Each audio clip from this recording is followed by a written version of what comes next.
Back to health care now. At this hour, its fate remains uncertain. Republicans have not yet been able to muster enough support among their own ranks.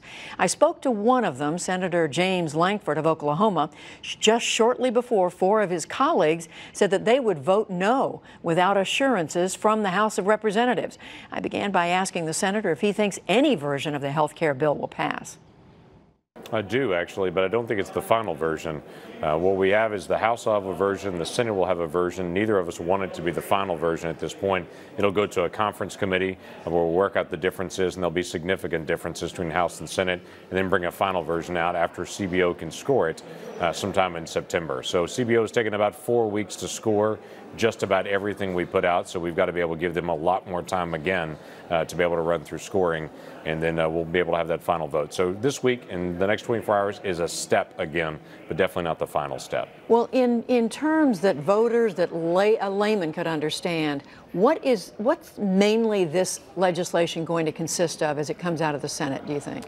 So this version that'll come out, as I mentioned, is just a step that's coming out. It'll deal with some basic things like the individual mandate, the employer mandate, state flexibility, and allowing states to have greater options. When the Affordable Care Act was passed, it took all the control of health care to Washington, D.C., away from all the states.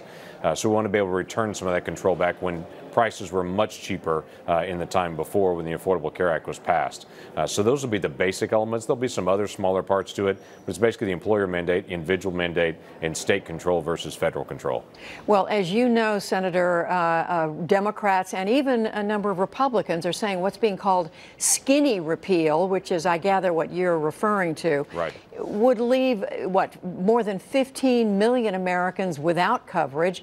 Other versions would leave many more millions without coverage. Any one of these versions, we're told, would raise the cost of premiums. How do you explain a vote to support that? So again, today's vote is not the final vote. I understand that they're trying to score something that's not finished by any means. So that's one big piece of it. The other one is to be able to look at how CBO scores this. CBO scores, they basically assume that if there's not a mandate to buy it, most people won't buy the insurance products that are put out there under the Affordable Care Act. So literally there's 9 million people right now on the exchanges.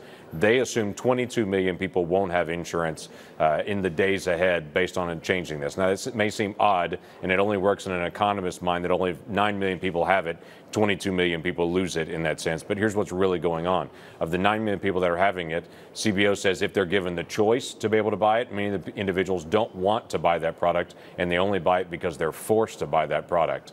So that's the number that's sitting out there. I would also say in my state, CBO never saw in their original estimates when the Affordable Care Act passed that in my state, the insurance rates would go up over 200% for the individuals that were buying their insurance. So CBO is making their best guess, but I can assure you they don't always guess correctly. No one can really see into the future on that. So they're laying out an economist view versus practically what's actually happening on the ground. Well, we know that hospital officials in Oklahoma have said if one of the versions of this were to pass, that they thought it would be devastating on their ability to take care of low-income individuals, whether on Medicaid or otherwise. What do you say to them, the folks in your own state? Yeah, same thing, Judy. Obviously, they're looking at just part of a plan, and I know that my Democratic colleagues have been very good for distributing bits and pieces of plans and saying, here's the whole plan, without actually putting the full picture out there to individuals to be able to see how the stability works, how other aspects of it work. They'll just put out and say, this is going to be a cut that happens in this particular area. What will happen? Immediately they respond back, well, that'll be dramatic. Let me give you, for instance, on Medicaid. I hear a lot of talk about how Medicaid goes down in one of the earlier proposals. Medicaid actually increases every year for the next 8 years in that proposal by twice the rate of inflation, and then 9 years from now it increases at only the rate of inflation.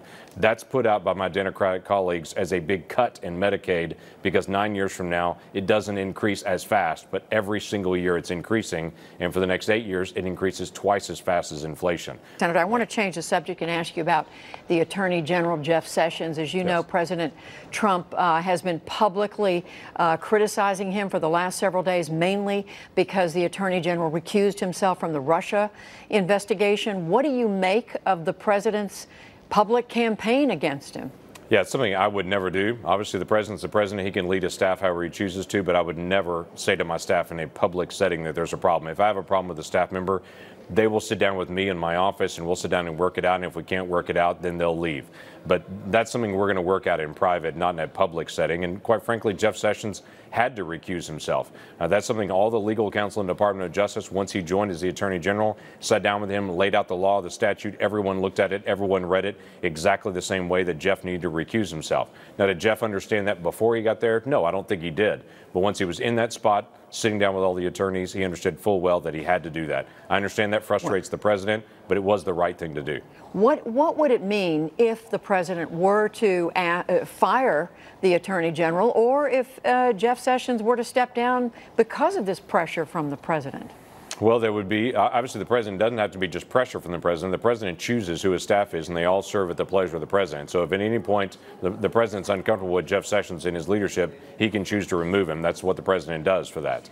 So that's not the issue. The issue is then going through the process, going through all of the nomination, getting through all that aspect again, starting all over again, and getting someone in will take months and months. Right now, the Attorney General is getting a good stride in dealing with U.S. attorneys around the country, getting with his staff, getting on board with different investigations that need to be done. So I hate to be able to lose that progress that's happening right now. What would it mean for the Russia investigation if that were to happen? It wouldn't change the Russia investigation at all. Jeff is completely disconnected from what's happening in the Russia investigation. He's recused himself. We've had numerous interactions with people in the DOJ. He's not tried to interfere in that in any way. That is already in the special counsel's responsibility, so that doesn't change that investigation at all. And finally, Senator, the president's announcement by Twitter yesterday that he wants to ban individuals who are transgender from serving in the military. Yeah, we're trying to get additional details on what he means by that and the implementation. Obviously, the Pentagon was unaware of an announcement like that. The Pentagon was already in a 6-month review dealing with transgenders in the military, what that means versus cost, unit cohesion, deployment capabilities, what that means. Would you support the ban?